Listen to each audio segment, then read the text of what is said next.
Bonjour frères et sœurs en Christ, c'est la sœur Foi Marguerite Amouillet. Je viens vous partager le songe que j'ai eu dans la nuit du 23 juillet 2022. Donc j'aimerais que vous écoutez bien ce songe, que vous soyez vraiment attentifs à ce songe. Que toute la gloire revienne au Seigneur Jésus-Christ. Au nom de Jésus-Christ. Amen. Donc, dans ce songe que j'ai eu dans la nuit du 23 juillet 2022, on était un groupe de personnes. J'étais allée voir un membre de ma famille en question. Et puis, moi et 7 membres de la famille, on n'arrivait pas à s'entendre en fait sur un sujet. Parce que cette personne me demandait de mentir. Et moi, je ne voulais pas mentir à propos d'un sujet. Et cette personne était irritée contre moi. Elle disait, pourquoi je ne peux pas mentir? Pourquoi elle me dit des choses que je dois dire qui ne sont pas la vérité et que je ne veux pas le faire. Et j'ai dit à cette personne comme ça que je ne peux pas le faire parce que voilà, je ne peux pas le faire, que c'était plus fort que moi, je ne pouvais pas le faire. Mais dans mon cœur en question, je me disais comme ça, je suis une chrétienne et je ne dois pas faire cela. C'est ce que je me disais dans mon cœur. Et tout d'un coup, j'étais sur le point de partir.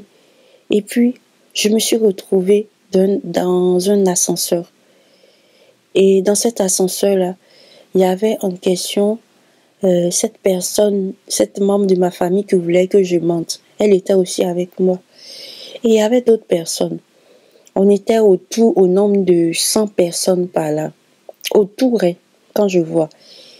Et tout d'un coup, l'ascenseur, s'est transformé comme dans un véhicule. Et l'ascenseur a commencé à partir seul. L'ascenseur partait à une vitesse seule. Nous tous, on était là, on criait. On voyait en fait la mort, on criait. Parce que elle partait tellement vite. Et tout d'un coup, on était comme dans une voiture. Mais cette voiture agissait un peu comme un bateau. Ouais. Parce que c'était une double sensation. Il y avait la sensation de voiture et de bateau. Et ça partait tellement vite. Et tout d'un coup, on a regardé par la fenêtre, par les vitres du moins, excusez-moi, et on a vu de l'eau. De l'eau à submerger toute la vie. Et puis c'était de l'eau sale. C'était un peu comme la marée. De l'eau très sale. Et on flottait sur cette eau-là, mais de manière rapide. Et on arrivait à un moment où je me disais comme ça qu'il faut forcément que on sorte de cette espèce de bateau. Je me disais non, il faut qu'on sorte. Donc, j'ai pris en fait, il y avait un fer dans ma main. Et j'ai commencé à taper le plafond, j'ai commencé à percer le plafond. J'ai percé le plafond, il y avait une première couche que j'ai percée. Après, j'ai percé la deuxième couche. Il y avait une troisième couche encore que j'ai percée avant que je ne puisse voir de l'autre côté, c'est-à-dire au dehors. Mais c'était vitré.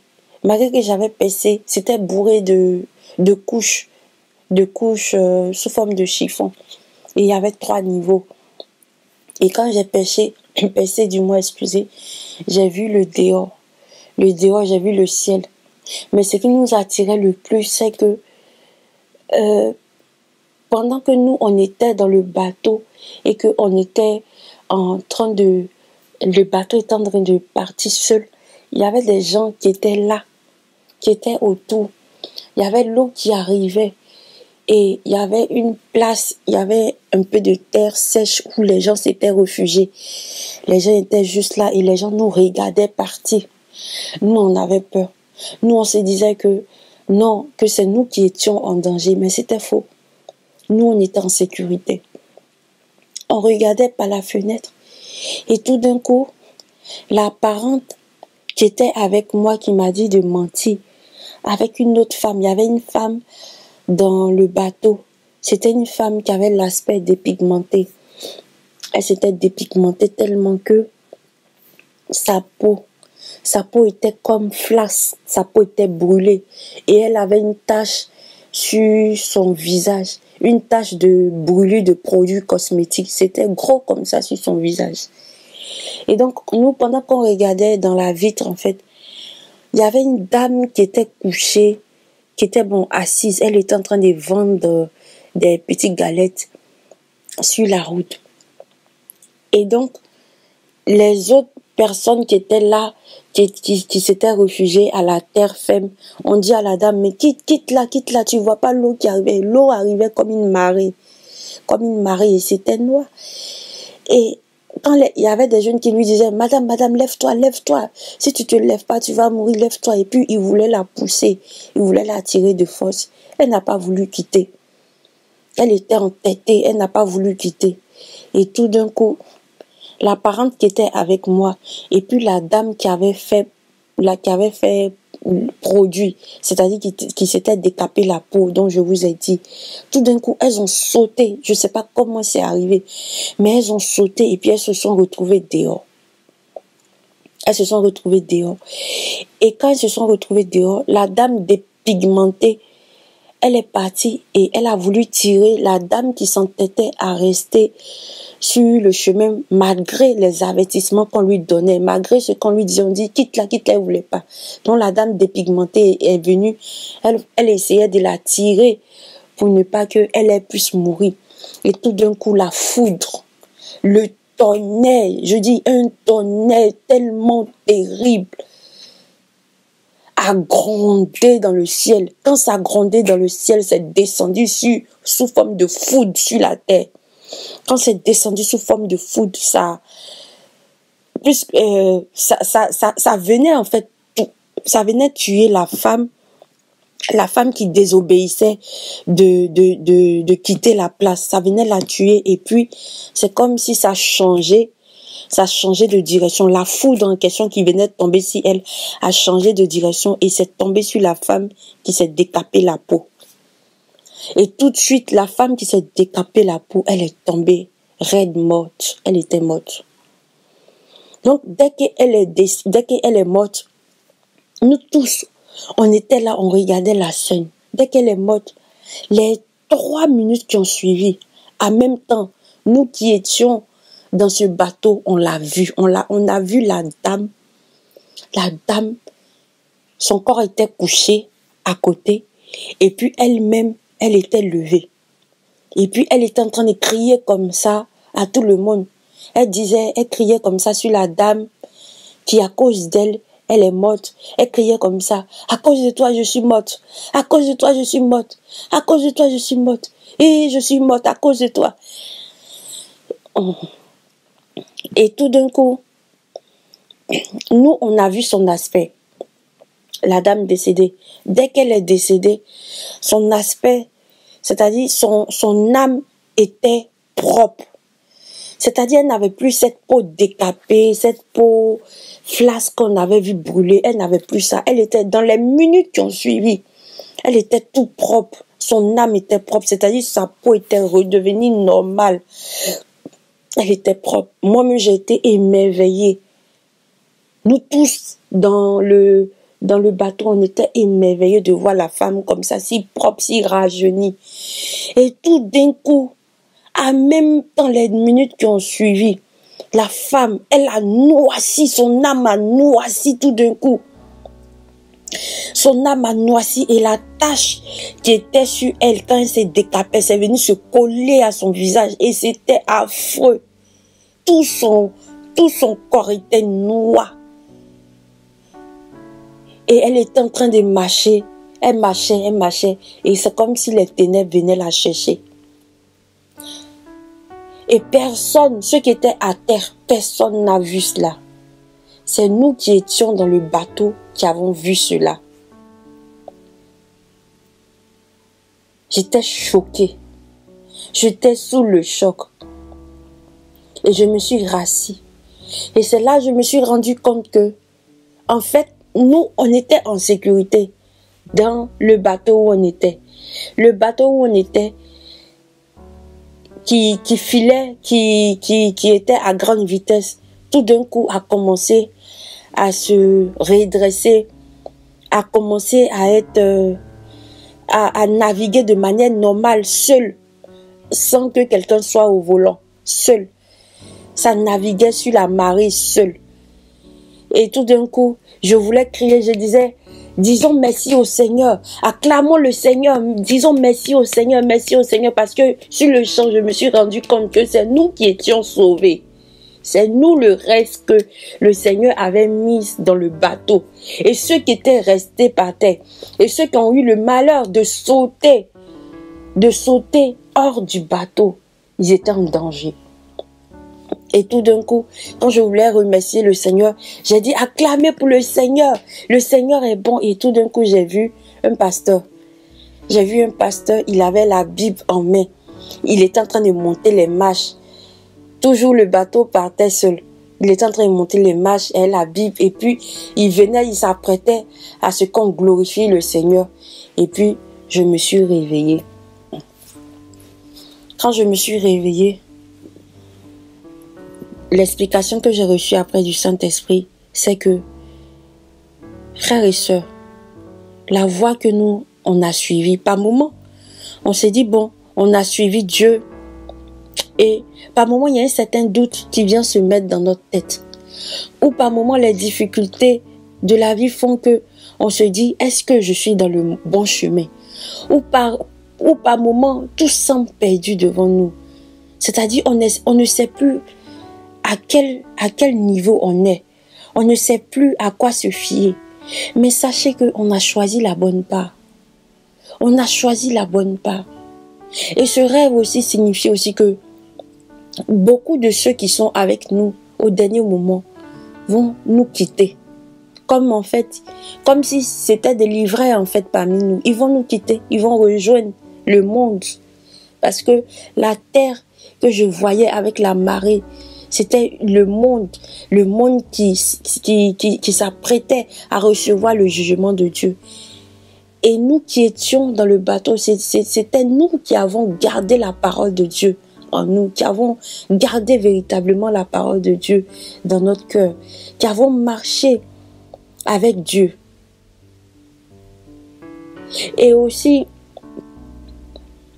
quand on était en fait dans le bateau, nous, on ne se rendait pas compte que nous étions les choisis. On ne se rendait pas compte en fait.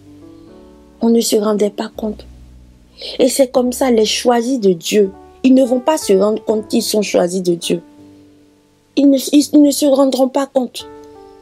Parce que le plan de Dieu est si merveilleux et en même temps est accompagné de mystères. Est accompagné de mystères que l'homme ne comprend pas. Il y a des fois, il y a des situations qui nous arrivent, mais on ne comprend pas les enjeux de demain. On ne comprend pas ce que Dieu veut nous faire passer comme message. On ne comprend pas la portée divine du message du Seigneur. On ne comprend pas toujours. Et on veut faire par nous-mêmes. On veut essayer par moment de nous-mêmes faire les choses. Pourtant, le temps de Dieu n'est pas encore arrivé.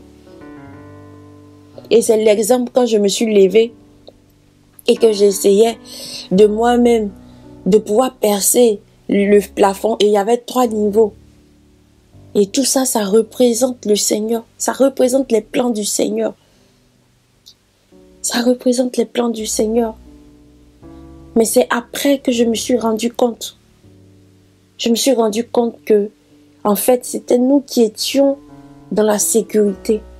Et que ceux qui étaient restés sur la terre n'étaient pas en sécurité, étaient en danger.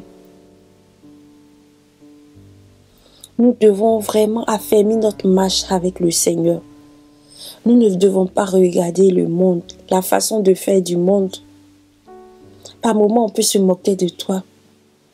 Par moments, on peut te piétiner. On peut t'humilier. Mais nous n'appartenons pas à ce monde. C'est pour cela que nous sommes traités ainsi. Pourquoi veux-tu conquérir forcément ce monde si bientôt tu vas partir, tu vas laisser toutes ces choses? Pourquoi tu veux rester dans le monde? Et ces personnes qui ont sauté, la dame qui était dans le bateau, la dame décapée qui était dans le bateau, elle a sauté. Elle allait mourir. Elle allait mourir. Je ne sais pas moi, peut-être elle ne devait pas se retrouver dans le bateau. C'était l'ivraie. Ouais, c'était l'ivraie qui était parmi nous. Et cette personne, membre de ma famille, qui me disait de mentir, qui s'est retrouvée aussi avec nous dans le bateau, c'était l'ivraie. Parce que l'ivraie est dans l'église. Nous sommes tous dans l'église, mais tous ne sont pas enfants de Dieu. Oui. Nous connaissons la parole, nous connaissons tous la parole de Dieu, mais tous ne sont pas enfants de Dieu. Sachez cela. C'est pas tout le monde qui sera sauvé. Comme la Bible dit, au dernier jour, on me dira, Seigneur, Seigneur, en ton nom, j'ai prophétisé, en ton nom, j'ai fait des miracles. Et le Seigneur va dire quoi? Quittez hors de moi, vous qui commettez l'iniquité. Oui, c'est ce qui va arriver. Ce songe-là montre que, en fait, il y a peu d'élus. Il y a peu de personnes qui seront sauvées. Il y a peu. Pour l'enlèvement, il y en a peu. Il y en a très, très, très peu.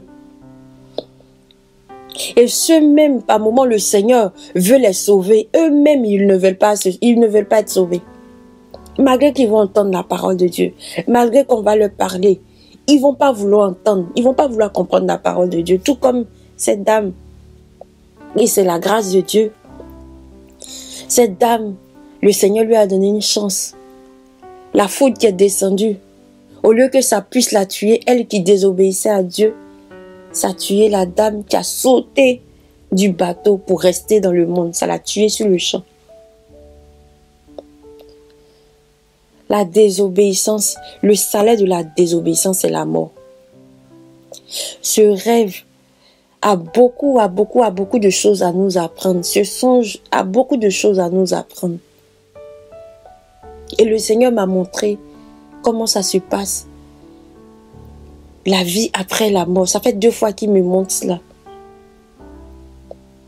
Sachez que lorsque on va décéder, pour tous ceux qui vont partir dans le Seigneur, ils auront leur âme rajeunie.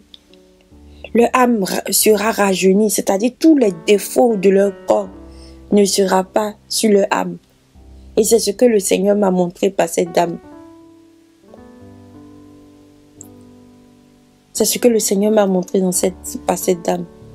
Et aussi, le fait que cette dame, le Seigneur m'a montré que quoi?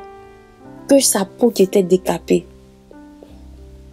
Que sa peau qui était détruite. Le Seigneur m'a montré par là que, effectivement, ceux qui se décapent la peau iront en enfer. Parce que cette dame-là, elle a été foudroyée par le tonnerre. Et dès qu'elle est morte sur le champ, son corps, son âme était propre. Tous les défauts que j'avais vus sur son corps, ça ne paraissait pas sur son âme. Son âme était si rajeunie, si propre. Mais les minutes qui ont suivi en même temps, la tache qui était attachée, la tache qui était sur sa peau, parce que son corps était couché, la tache qui était sur sa peau est venue se coller sur son âme. C'est venu se coller sur son âme. Et tout son âme a noirci. Elle est devenue noire. Ça faisait peur. C'était vraiment effrayant. Donc, nous devons toujours nous remettre en cause, frères et sœurs. Le chemin n'est pas encore fini. Le chemin ne fait que commencer. Si tu connais le Seigneur depuis fort longtemps et que tu penses que parce que tu connais le Seigneur depuis fort longtemps et que tu es déjà sauvé, que c'est fini, tu n'as plus rien à faire encore, détrompe-toi. Parce que pour pouvoir être sauvé, c'est jusqu'à la dernière minute. C'est-à-dire tu dois marcher encore plus de jour en jour dans le renoncement, dans l'abnégation, dans l'envie de plaire à Dieu. Et ça, c'est jusqu'à la fin. C'est jusqu'au dernier moment. C'est jusqu'au dernier moment. C'est pour cela, chers chrétiens, beaucoup risquent de rester. Beaucoup risquent de rester en étant attirés par les choses de ce monde. C'est une mise en garde que le Seigneur est en train de faire passer. Ne regardez pas à ces choses de ce monde. Ces choses de ce monde sont là pour vous perdre.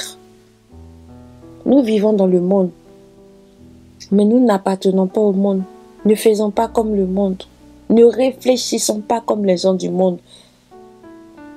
Ne planifions pas notre vie comme les gens du monde.